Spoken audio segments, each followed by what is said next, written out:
Hi everybody, welcome to Lesson 4, Quiz 1 Explanation. If you have the textbook, this is from page 56 and 57, but all of you should have finished on the Moodle. If you haven't finished on Moodle, please do pause the recording now and go and complete the Moodle. If you have finished, then let's have a look together. Remember, it's more important that you understand the process to answer the question rather than actually getting the answer correct. So number 1, based on the excerpt, which of the following defines co-insurance provision in line 27? So let's look at line 27.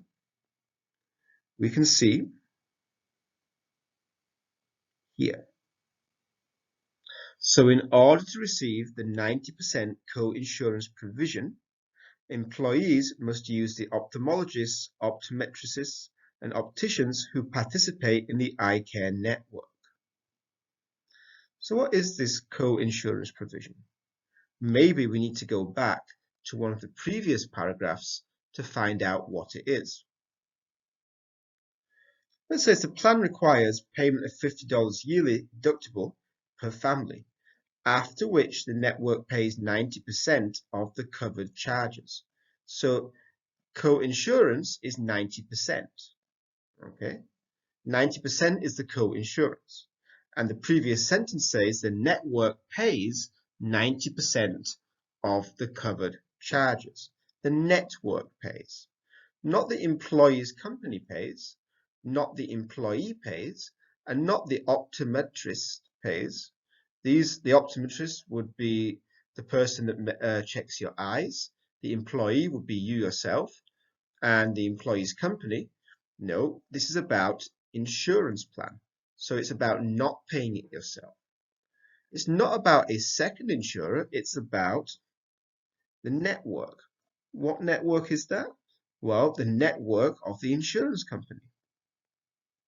So the correct answer is going to be number 1.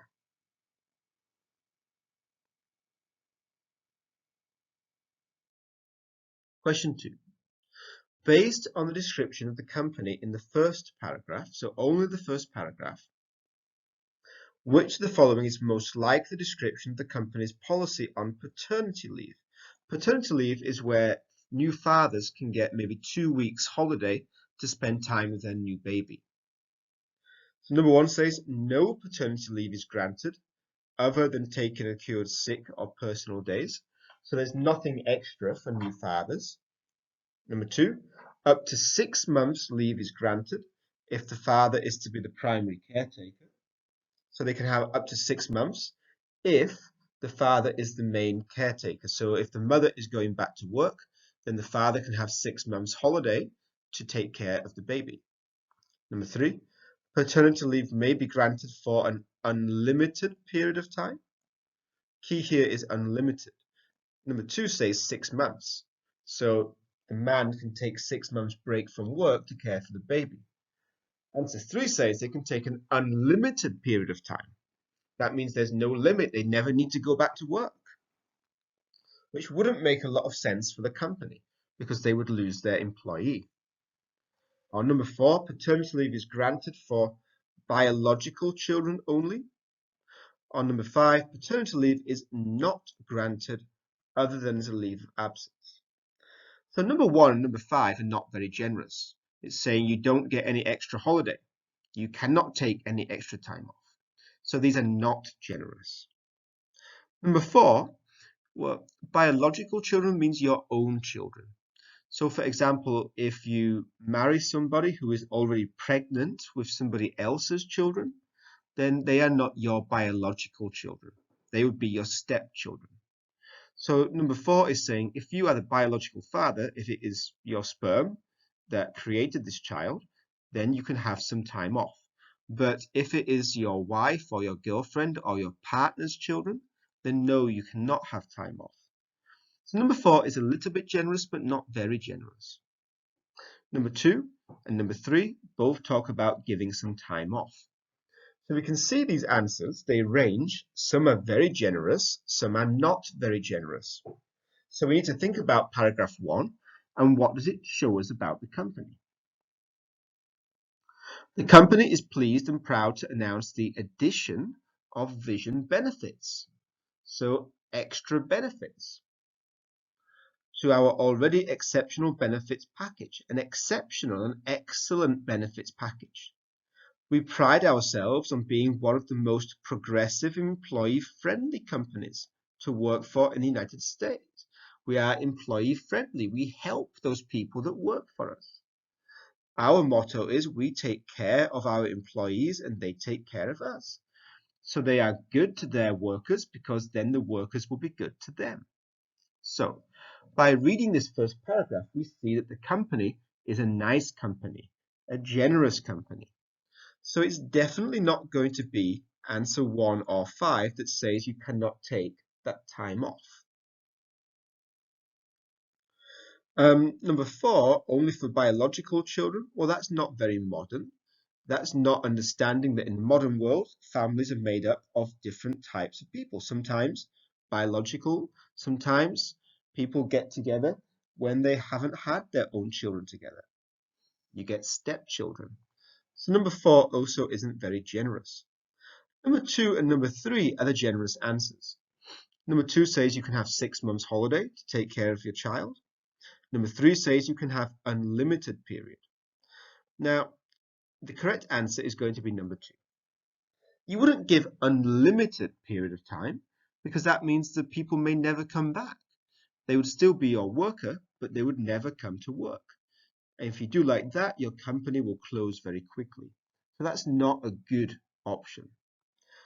It's generous, but it's too generous. Companies still have to make money. So number 2, 6 months leave, that's a generous option, but it is not over generous. That's why number 2 is the best answer.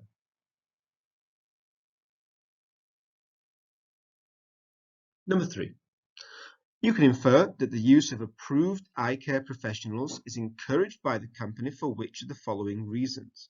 Now, where does it say about the approved eye care professionals? So it says that in order to get the benefit, you must use these eye care providers who participate in the eye care network. If you use the other ones, you will only get 75% of the cost back. So why is that? Why is there a list of some that they approve and a list of some that they don't approve? Are they more qualified? Do they have more skill? Does the company get a fee from them? Does their use help to control the insurance costs? Do they not overcharge their patients? Or do they have high professional ratings by healthcare authorities? Okay, so why? Which one? Well, there's nothing that we can say that would be about the skill. Just because these are part of their network doesn't mean that the others are not skillful. Everybody who graduates from university will have skill. So number 1 doesn't make sense. And not overcharging their patients might be, well, it's a good thing not to charge extra money, but the insurance company is paying it, not the employees. So it's not going to be number 4. There's nothing there about some charging more than others. There's nothing in the passage about higher ratings. So we can take away number 5. Do they get a fee from them? I mean, it's possible, but we're starting to use our imagination. What's the key? Well, the key is that if you want to get 90% of the cost back, then you use the ones that the insurance company agrees to. If you use others, then you only get 75% back. So this is about how much money you get back. This is about the cost to the insurance company. So using this will help to control the insurance costs. This makes sense because the ideas here are about cost ideas. So the correct answer is going to be number 3. Question 4. Based on this next excerpt, what is the main purpose of voicemail? To take the place of a secretary, to relieve a busy telephone system, to receive information, to increase efficiency and productivity, or to eliminate, to end calls being put on hold indefinitely. Let's look at the passage. Used correctly, voicemail is a tool to enhance your personal effectiveness and your company's productivity. Now, this links to number 4 very easily. Efficiency and effectiveness are more or less the same thing, and productivity is mentioned in the answer and the passage. When it comes to leaving voicemail messages, your motto should be prepared. We have already seen that a good number of business telephone calls won't reach their intended parties. You may also have suspected that a detailed message is more than a busy receptionist can handle. That is where the voicemail comes in. Most voicemail systems let you record a message of any length. Even ones that put a limit on the length of the message often give you a minute or more, and that is long enough for even the most detailed message, so take advantage of it. Some people, even those who are comfortable with home answering machines, still get steamed when they encounter voicemail. After a few bad experiences with people hiding behind their voicemail, anyone can sour on the concept, on the idea. People who hide behind voicemail let the machine answer their calls, even if they are in the office and not busy. Then they don't return the calls. The thing to remember about voicemail is that it is not the machine that is keeping you from the person you want to speak to. Not if the company is using the system correctly. And correctly comes back to what it said at the very beginning. So this is kind of the conclusion. If it's being used correctly, then it is improving effectiveness and productivity. What voicemail is keeping you from is a harried secretary or receptionist who keeps putting you on hold after taking your name and phone number and who hangs up on you before you can leave a message. So although it does take the place of a secretary and it does stop you from being put on hold, these are not the main ideas. What is mentioned in the introduction and hinted at again in the conclusion is that it's about effectiveness and productivity. That's why the answer is number 4. Question 5. Which of the following is most like a voicemail as it is described in this excerpt? So a voicemail helps you to improve your effectiveness and your productivity. A voicemail allows you to leave a message. Okay, a voicemail allows you to leave a message of at least 1 minute, so a detailed message. So is it like an ATM, a home computer, a calculator, a digital thermostat, or an office alarm system? So remember, this is about being effective and productive. A digital thermostat, a thermostat tells you the temperature. This is not making you more productive, so number 4 is going to be wrong. An alarm system will protect you against thieves or bad people, but this is not about protecting you. This is about giving you more time and helping you to do your work better. So that's why number 5 is wrong as well.